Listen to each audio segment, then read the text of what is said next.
Jody, so you mentioned imperialism, and let's define that. My understanding is that the main export of the UK is capital.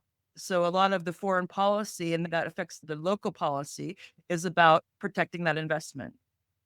They want to make sure they get as much return as possible, which of course I imagine that has something to do with the foreign policy in Greater Israel and Ukraine, maybe. 100%. So imperialism means war. There's no way around it. When you say they want to protect their investment, you're absolutely right. But it's not like protect it as in make sure we don't just lose our money. The whole point of export of capital is to raise profitability because the home market has become saturated. The home market becomes saturated because the people have been impoverished. You've been expanding production and impoverishing the working class. That's how our capitalism works. And at a certain point, you have a problem, which is you're producing all these goods, but the poor workers can't buy them off you. So you need to expand. And profitability gets lower and lower inside a kind of contained economy. The reality is there was never a contained economy for the whole of capitalist period. But theoretically, you look at it that way.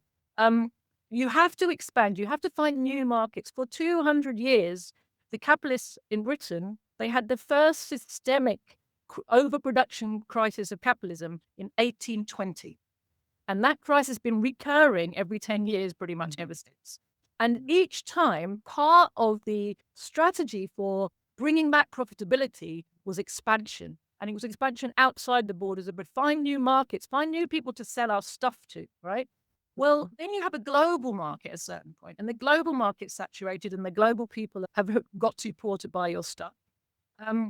So they stopped just exporting goods, and they're constantly looking for ways to bring back profitability. And one of the ways is to get people in poorer countries to make the stuff in the first place because their wages are lower, the prices of land and raw materials is cheaper. So what happens is you take the capital you've amassed at home, you take it to Indonesia or Sri Lanka or Bangladesh or Vietnam or wherever it is, you set up your factory there, you employ local workers, you control the government so they're not taxing you and they're not requiring that you take care of the environment when you're doing your industrial processes and poison the land and the rivers and the air, and no one can stop you, right? And you can put the workers there on absolutely pittance slave wages for the local level of existence, which is lower, maximizes your profits. So the whole point about imperialism is maximum profit. So the local people created all that wealth for you, and you bring it back home. They get to stay in poverty. And your whole policy is about making sure they stay in poverty. Don't let them unionize. Don't let their governments get independent because they'll start holding you to account. They'll want some of that wealth for themselves. You don't want to give it to them. A big part of it is controlling sources of raw materials. And again, the imperialist economic imperative is get those raw materials for as cheap as possible, preferably for nothing. All the wars in the Middle East are because oil is the most important global commodity. And to control supplies of oil means not just that you make a fortune because it's so important, but also you can stop other people from having access to it, right? Which is also kind of imperative of the imperialists is to try to choke rivals by denying them access to vital materials. What we have now, because of imperialism, we have the growth of something called the labor aristocracy. And that is a section of the working class receiving of crumbs from the table of imperialist super profits to give them quite a privileged existence.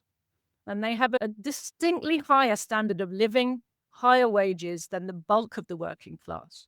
So Lenin identified this in imperialist countries, a very distinct set of people who actually had in general different interests because their better standard of living came via the super profits of imperialism empire around the world.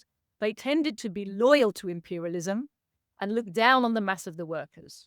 Right? And what Lenin also identified was that the leadership of the working class movement around the turn of the century, if not earlier, had basically come under control of these people.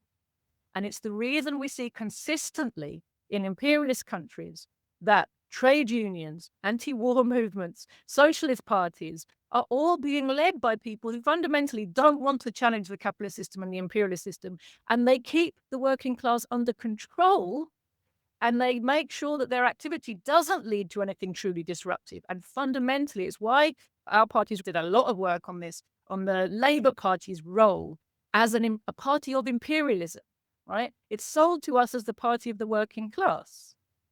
Lenin characterized the Labour Party back at the time of its earliest formation as a bourgeois Labour Party. And what he meant by that was it doesn't matter what its mass membership is made of. That doesn't prove that it's a working class party. What would prove it was a working class party would be if it had working class ideology guiding its program. And he said the Labour Party has a thoroughly bourgeois program. You can put as many flat hats in the leadership as you like and as many coal miners in the membership as you like. It's a bourgeois party for the bourgeois system. And that's something that really confuses people. So let me just get it out there now to frame our discussion.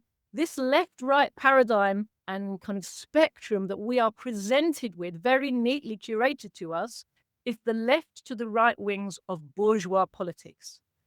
Proletarian working class politics, the pursuit of our own class interests, is outside of that paradigm. It's not inside, it doesn't fit in it. And that's why also it's not covered, right? You never will see my party getting referenced on the BBC.